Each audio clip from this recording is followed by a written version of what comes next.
Hi guys. என்னம்மா செய்ற இன்னைக்கு? இன்னைக்கு ரொம்ப சிம்பிளான லஞ்ச் தான். ஆனா அந்த லஞ்ச் வந்து பாத்தீங்கன்னா நல்லா டேஸ்டா சூப்பரா இருக்கும். அதாவது ரெண்டே ரெசிபி மட்டும் தான் வந்து செய்ய போறோம். இது வந்து பாத்தீங்கன்னா ஃபர்ஸ்ட் வந்து அடுப்பு ஆன் பண்ணி குக்கர் வச்சிருக்கேன், ஹீட் ஆயிடுச்சு. அதுக்கப்புறம் வந்து பிரியாணி ரைஸ், இது வந்து பாஸ்மதி ரைஸ் தான். இது வந்து எப்பவும் போல நல்லா ஃபர்ஸ்ட் வந்து ஊற வைக்கிறதுக்கு முன்னாடி 2-3 டைம் வந்து ஒரு 3 டைம் வந்து நல்லா வாஷ் பண்ணிடுங்க. வாஷ் பண்ணிட்டு ஊற வச்சு நான் இந்த மாதிரி தண்ணி ஃபில்டர் பண்ணிருக்கேன், லைட்டா மட்டும் இருக்கும் தண்ணி. இது வந்து பாத்தீங்கன்னா கீ ரைஸ் வந்து செய்ய போறேன். கீ ரைஸ்ல கொஞ்சம் பாத்தீங்கன்னா இந்த ஃப்ளவர்லாம் கொடுத்து கொஞ்சம் அப்படியே ஸ்மெல் சூப்பரா இருக்கும். இப்போ ஃபர்ஸ்ட் வந்து பாத்தீங்கன்னா ஹீட் ஆயிடுச்சு, குக்கர் ஹீட் ஆயிடுச்சு, கீ வந்து எடுத்துக்கலாம். ஸோ இது வந்து கீ ரைஸ் தான், கீ தான் வந்து செய்வேன், ஆயில் கிடையாது. இது வந்து பாத்தீங்கன்னா வீட்டில் செஞ்ச பசும்பால் நெய். இது வந்து நாங்களே வந்து ரெடி பண்ணது. காசு கொடுத்து வாங்குறியா? காசு கொடுத்து தான் வாங்குறோம். பால் காசு கொடுத்து தான் வாங்குறோம். அதுக்கு தானே நெய் எடுக்கிறோம், சும்மாவை தருவாங்க இல்ல. இது வந்து பாத்தீங்கன்னா முன்னாடி எல்லாம் நம்ம வாங்கி ஆனா அதனால நெய் வந்ததே இல்லையா? அது வந்து பேக்கெட் பால்ல வராது, பசும்பால் தான் வரும். இப்ப வந்து பாத்தீங்கன்னா நான் ஒரு 1.5 ஸ்பூனுக்கு வந்து எடுத்திருக்கேன் நெய். வந்து பாத்தீங்கன்னா இது வந்து நல்லா அந்த நெய் வந்து சூப்பரா ஒரு ஸ்மெல்லோட இருக்கும். ஸோ இது வந்து பாத்தீங்கன்னா ஃபாரின்ல வந்து அதிகமா இந்த மாதிரி சிக்கனோ மட்டன் அந்த மாதிரி ஒரு கிரேவி பண்ணிட்டு சாப்பிடுவாங்க. ஸோ அந்த மாதிரி உடைய ரைஸ் தான் நம்ம வந்து இப்போ பார்க்குறோம். நீ பாஸ்தா செய்யலாம், நல்ல விஷயம். பிளான் மாதிரி பாஸ்தா என்னன்னே தெரியல, எனக்கும் பாஸ்தாவுக்கும் ராசியே இல்லை போல. நானும் 2 மாசமா பார்க்குறேன் பாஸ்தா செய்யணும்னு, செய்ய முடியல. இன்க்ரெண்ட் வந்து பார்த்தீங்கன்னா நான் வந்து ரொம்ப சிம்பிளாக தான் எடுத்திருக்கேன். பேலீஃப் எடுத்திருக்கேன் 2, ஏலக்காய், அதுக்கப்புறம் லவங்கம், அன்னாச்சிப்பூ, சினமன். இது வந்து சுருள் சினமன். இதில் சினமன்லேயே வந்து பார்த்தீங்கன்னா அது வேற மாதிரி இருக்கும். இது வந்து சுருள் சினமன், நல்லா நெய்யோடைய ஃப்ளவர் வருது. அதுக்கப்புறம் ரம்பா. இது வந்து பார்த்தீங்கன்னா கொஞ்சம் ஊருக்கு போயிட்டு வந்துடும், ரம்பா வந்து கலெக்ட் பண்ணி தந்துருக்கோம், கட் பண்ணி மசாலாக்கு நம்ம வந்து அரைக்கிறதுக்காக. ஸோ இப்போ வந்து பார்த்தீங்கன்னா பேலீஃப் வந்து சேர்த்துக்கலாம்.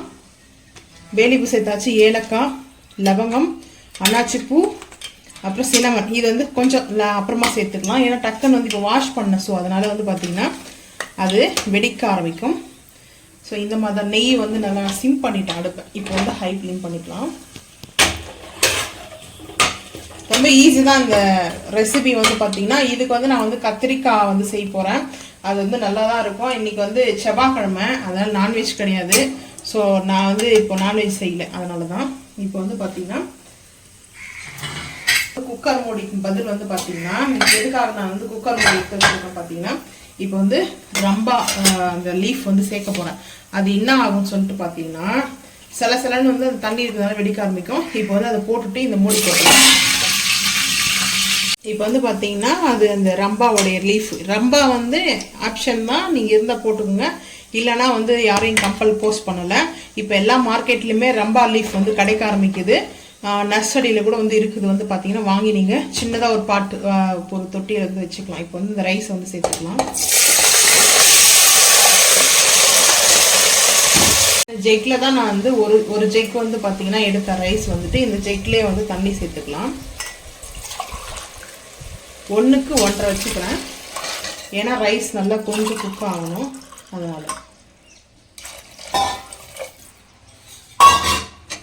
இப்போ மிக்ஸ் பண்ணிக்கலாம். இந்த நெய்யோடைய ஃப்ளவர், அந்த கீ இருக்கு இல்லைங்களா, அந்த கீயோடைய ஃப்ளவர்லேயே நல்லா இருக்கும். வந்து பார்த்தீங்கன்னா இப்போ வந்து நம்ம இந்த கல் உப்பு வந்து சேர்த்துக்கலாம். சால்ட்டு கூட சேர்த்துக்கலாம், ஏன்னா அது வந்து கரைஞ்சிரும். ஸோ அதனால ரைஸ்க்கு கொஞ்சம் தேவையான அளவுக்கு சால்ட்டு. இப்போ ஒரு மிக்ஸ் கொடுத்துடலாம். இதில் வந்து கொரியண்டர் லீஃபோ இல்லை புதினாவோ எதுவுமே வந்து ஆட் பண்ண வேண்டாம். இது வந்து இப்படி ஃப்ளைனாக தான் இருக்கும், இது ஃப்ளைன் ரைஸ் தான். ஸோ இப்போ வந்து 2 விசில் வரதுக்கு முன்னாடி நம்ம வந்து ஆஃப் பண்ணிடுவோம். 1 வந்து ஃபுல்லாக வரட்டும், 2வது விசில் வரும்போது ஆஃப் பண்ணிவிடுவோம். இப்போ 10 நிமிஷம் இல்லை ஒரு 5 நிமிஷம் ஃப்ரெஷர் வந்து ரிலீஸ் ஆனதுக்கப்புறம் ஓப்பன் பண்ணிக்கலாம். ஃபார்ச்சுனர் ஆயில், பிளாஸ்டிக் ஃபேன் வச்சுருக்கேன். இப்போ வந்து பார்த்தீங்கன்னா ஆயில் சேர்த்துக்கலாம். இந்த ஆயில் வந்து பார்த்தீங்கன்னா இதில் இந்த கத்திரிக்காய் வந்து ரோஸ்ட் பண்ணி எடுக்க போகிறேன். ரொம்ப ஆயிலில் வந்து போட்டு நான் எடுக்கல. ரோஸ்ட் வந்து பார்த்தீங்கன்னா மீடியமாக ஆயிலில் தான் வந்து சேர்க்க போகிறோம். ஆயில் வந்து ஹீட் ஆகட்டும். இப்போ வந்து பார்த்தீங்கன்னா கத்திரிக்காவை வந்து நான் கட் பண்ணி வச்சுருக்கேன். இது வந்து பார்த்தீங்கன்னா அது சீக்கிரமாக பிளாக் ஆகிடும். வாஷ் பண்ணி எடுத்து வச்சுருக்கேன். இப்போ வந்து ஆயில் வந்து ஹீட் ஆகிடுச்சு. ஸோ இப்போ நம்ம வந்து இந்த மூடி எடுத்துக்கலாம். ஏன்னா அது வந்து சலசலன்னு வெடிக்க தான் ஆரம்பிக்கும் கத்திரிக்காய் நம்ம சேர்க்கும் போது. இப்போ ஆயிலை வந்து சேர்த்துக்கலாம். மூடி போட்டாச்சு.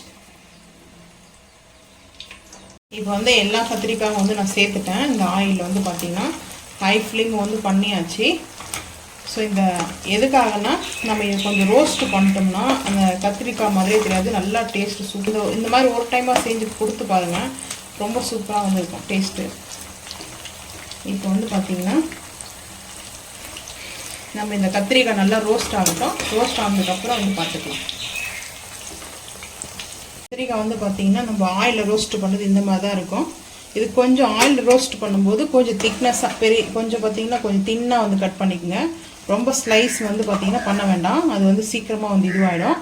அதுக்கப்புறம் மசாலா செய்யப்படும் இல்லையா, அந்த மசாலாலையும் குக் ஆகணும்.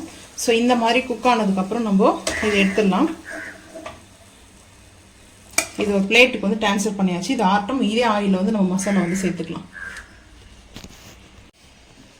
இப்போ வந்து பார்த்திங்கன்னா அந்த ஆயில் வந்து கொஞ்சம் எடுத்து வச்சுட்டேன். இப்போ அந்த கொஞ்சம் ஆயிலில் வந்துட்டு சோம்பு வந்து சேர்த்துக்கலாம். சோம்பு பொரிஞ்சதுமே வெங்காயம் பொடிசாக கட் பண்ணி வச்சுருக்கிற கருவேப்பிலை சேர்த்துட்டு போட்டுக்கலாம். மசாலா வந்து செய்யறதுக்கு வந்து பார்த்திங்கன்னா நான் சின்ன ஜார் எடுத்திருக்கேன். இது வந்து பார்த்திங்கன்னா ஒரு 1/2 பவுல் வந்து வேர்க்கடலை வச்சுருக்கேன். இது வந்து பார்த்திங்கன்னா பீனட் வந்து பார்த்திங்கன்னா ரோஸ்ட் பண்ணாதது, அது பச்சை வேர்க்கடலை. இது வந்து பார்த்திங்கன்னா கொஞ்சம் ஃபைன் பேஸ்ட்டாக அரைச்சிட்டு வந்துடலாம். வதங்கிச்சு. தக்காளி சேர்த்துக்கலாம். தக்காளி வந்து சேர்க்கும்போது கலக்கலன்னு இருக்கும். மூடி போட்டுக்கலாம். இப்போ வந்து பார்த்திங்கன்னா இந்த மசாலாவுக்கு தேவையான அளவுக்கு இஞ்சி பூண்டு பேஸ்ட்டு. இதில் வேர்க்கடலையிலே வந்து பார்த்திங்கன்னா பூண்டு வச்சு அரைச்சிட்டா கூட இன்னும் டேஸ்ட் சூப்பராக தான் இருக்கும். இப்போ இது நல்லா வந்து ஹை ஃப்ளேம் பண்ணிட்டு அதுக்கப்புறம் வதக்கும். நல்லா இது வதங்கும். தக்காளி வெங்காயமும் சேர்ந்து நல்லா வதங்கும். வெங்காயம் தக்காளி இஞ்சி பூண்டு பேஸ்ட்டு நல்லா பச்சை வாசனை போகிற அளவுக்கு வதங்கிச்சு. இப்போ வந்து பார்த்திங்கன்னா மிளகாய்த்தூள், காரத்துக்கு தேவையான அளவுக்கு மிளகாய்த்தூள். கொஞ்சம் காரம் வந்து பார்த்திங்கன்னா கொஞ்சம் தூக்கலாக தான் இருக்கணும். வெறும் மிளகாய்த்தூள் வந்து எடுத்துக்கிறேன். அதுக்கப்புறம் நம்ம பிரியாணி மசாலா ஒரு சின்ன ஸ்பூன் வந்து எடுத்துருக்கோம். காரம் ஏன் வந்து கொஞ்சம் தூக்கலாக இருக்கணும்னா வேர்க்கடலை சேர்க்கணும். ஸோ அதனால் வந்து பார்த்திங்கன்னா இப்போ இந்த டைமில் வேர்க்கடலை சேர்த்தலாம். வேர்க்கடலை சேர்த்துட்டு நல்லா ரோஸ்ட் பண்ணும். இது வந்து ஃபைன் பேஸ்ட் வரும் வேர்க்கடலை மட்டும்தான். இந்த வேர்க்கடலை வந்து பார்த்திங்கன்னா பாதாமுக்கு வந்து ஈக்குவல் வந்து பார்த்திங்கன்னா இதை வந்து பார்த்திங்கன்னா இப்படி ஸ்பூனில் இப்போ இது வந்து மசாலாவில் இது நல்லா இப்படி மிக்ஸ் ஆகணும். மிக்ஸ் பண்ணிவிட்டு அதுக்கப்புறம் நம்ம கத்திரிக்காய் வந்து சேர்த்துடலாம். இது வந்து கொஞ்சம் ரோஸ்ட் மாதிரி தான் இருக்கும். வந்து பார்த்திங்கன்னா இது வந்து பச்சை வாசனை போகிற அளவுக்கு வந்து இதில் வந்து மெயினாக வந்து என்னென்னா வேர்க்கடலை வந்து கடலையிலேயே கசப்பு வேர்க்கடலெல்லாம் இருக்கும், அதெல்லாம் எடுத்து போட்டுட்டு நீங்கள் இந்த மாதிரி செய்யுங்க. இப்போ வந்து பார்த்திங்கன்னா இப்போது நம்ம ஆயிலில் வந்து பொரிச்சு வச்சுருக்க கத்திரிக்காவை சேர்த்துக்கலாம்.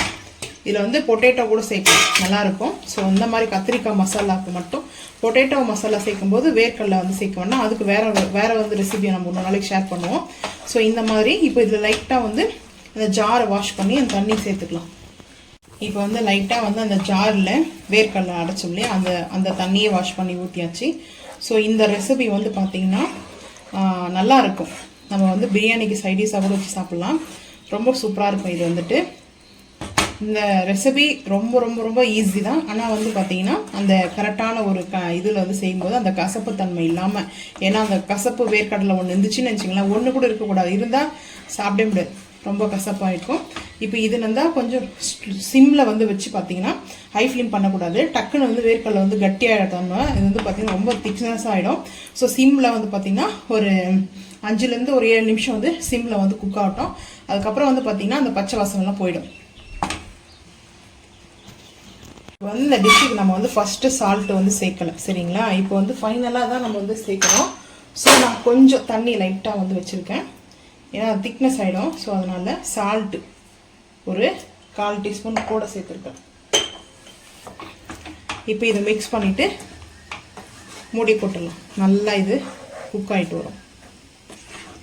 ஃபைனலாக தான் சால்ட்டு சேர்க்கணும், ஏன்னா அந்த கிரேவி எவ்வளோ இருக்கோ அந்த மாதிரி பார்த்துட்டு சேர்த்துக்கலாம். இல்லை ஃபஸ்ட்டே கூட சேர்த்துங்க, அது உங்களோட விருப்பம் தான். நான் ஃபைனலாக தான் சேர்ப்பேன். இப்போ இது நல்லா கொதிக்கட்டும்.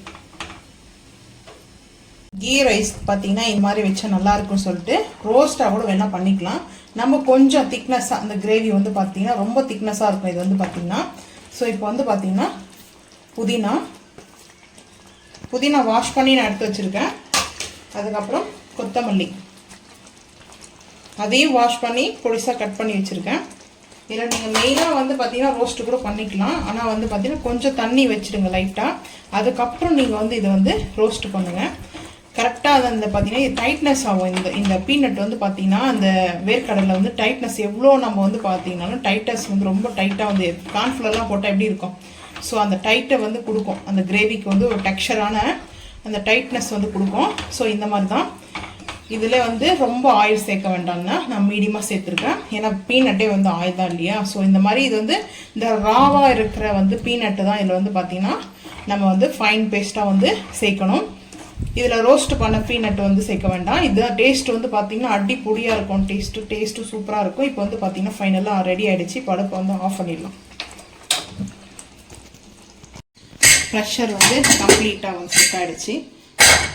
ஸோ இந்த மாதிரி தான் இந்த ரைஸ் வந்து பார்த்தீங்கன்னா சூப்பராக நல்லா வந்திருக்கும். நல்லா ஆறிடுச்சு ரைஸ் வந்து. அந்த நெய்யோடைய டெக்ஸ்சர் வந்து பாருங்கள் சூப்பராக இருக்கும். இந்த ரைஸ் வந்து நல்லா ஒரு மிக்ஸ் பண்ணிக்கலாம், உடையாது இந்த டைமில். அதனால் நீங்கள் பயப்படாமல் வந்து நல்லா வந்து இது சீரக சம்பாலையும் செய்யலாம். ஆக்சுவலாக வந்து பார்த்தீங்கன்னா இந்த ரைஸில் இந்த பிரியாணி ரைஸ், அதாவது பார்த்தீங்கன்னா பாஸ்மதி ரைஸ், இதில் தான் வந்து பார்த்தீங்கன்னா ஸோ இந்த ரைஸை வந்து செய்வாங்க. இது வந்து ஃபாரினில் இந்த மெத்தடில் தான் வந்து பார்த்தீங்கன்னா குக் பண்ணிவிட்டு இது கூட ஒயிட் கிரேவியோ இல்லதுக்கப்புறம் வந்து பார்த்தீங்கன்னா சிக்கன் மட்டன் கிரேவி வந்து சூப்பராக இருக்கும். இப்போ வந்து ரைஸ் வந்து பிளேட்டிங் பார்த்துக்கலாம் வாங்க. இந்த ரைஸில் வந்து அந்த ஸ்மோக் அப்படியாது பார்த்தீங்கன்னா இதோடைய ஃப்ளவர் இதோடைய அந்த ஸ்மெல்லாம் சூப்பராக இருக்கும். ஸோ இப்போ வந்து நம்ம ரைஸ் வந்து வச்சாச்சு. இந்த ரைஸில் அந்த நெய்யோடைய ஃப்ளவரும் இந்த கரம் மசாலா கரம் மசாலாவோடைய ஃப்ளவரும் இருக்கும். போதும் ரைஸ் வந்துட்டு. இது வந்து பார்த்திங்கன்னா உதிரியாக சேமியா மாதிரி இருக்கும் இந்த ரைஸ் வந்து பார்த்திங்கன்னா. இப்போது இது மேலே நம்ம என்ன ரைஸ் செஞ்சோமோ ஸோ அதுக்காக இந்த பேலீஃப் வந்து லைட்டாக வந்து டெக்கரேட் பண்ணிக்கலாம். இந்த அன்னாச்சி பூவும் வந்து வச்சுக்கிறேன். இப்போது நம்ம செஞ்சுருக்கிற இந்த கத்திரிக்காய் கிரேவி வந்து சேர்த்துக்கலாம். இது வந்து பீனட் கத்திரிக்காய் கிரேவி ரொம்ப அட்டகாசமாக இருக்கும். இந்த கிரேவி இதோட வந்து மேட்ச் பண்ணி சாப்பிடும்போது பார்த்திங்கன்னா ரொம்ப அட்டகாசமாக அடிப்பொடியாக இருக்கும். தூள் கலப்பும். இந்த டேஸ்ட்டு வந்து பார்த்திங்கன்னா செம்ம டேஸ்ட்டு. இது வந்து இப்படி சேர்த்துக்கிட்டோம்னா அது வந்து மிக்ஸ் பண்ணி இந்த ரைஸும் இதோட மிக்ஸ் பண்ணி வந்து சாப்பிடும்போது ரொம்ப பியூட்டிஃபுல்லாக இருக்கும். அதுக்கப்புறம் வந்து பார்த்திங்கன்னா ஃபைனலாக நான் என்ன செஞ்சுருக்கேன்னா கர்ட் வந்து எடுத்துக்கிறேன். இந்த கர்டு வந்து பார்த்தீங்கன்னா வீட்லேயே பசும்பால் தோய் வச்சது. ஸோ இப்போ இது மேலே வந்து பார்த்தீங்கன்னா வெள்ளை சக்கரை கூட வந்து நீங்கள் வந்து தூவிக்கலாம். நான் வந்து ப்ரௌன் சுகர் எடுத்துருக்கேன். இது நல்லா இருக்கும். பாம் சுகர் வந்து பார்த்தீங்கன்னா இது மேலே வந்து போட்டு சாப்பிடும்போது பார்த்தீங்கன்னா சாப்பிட்டு ஃபைனலாக வந்து சாப்பிட்டுக்கலாம். நல்லாயிருக்கும் டேஸ்ட் வந்து சாப்பிட. ஸோ இதுதான் ஃபைனல். எங்கள் வீட்டில் வந்து பார்த்தீங்கன்னா லஞ்சு ரொம்ப சிம்பிளான மெனு தான். ஆனால் வந்து பார்த்தீங்கன்னா ரொம்ப சூப்பராக இருக்கும். உங்களுக்கு யாருக்கு இது மாதிரி ரொம்ப பிடிக்கும் மறக்காமல் வந்து கமெண்ட் பண்ணுங்கள். இந்த ரெசிபி செஞ்சு பாருங்கள். வீடியோ பிடிச்சிருந்தா சப்ஸ்கிரைப் பண்ணுங்கள். தேங்க்யூ.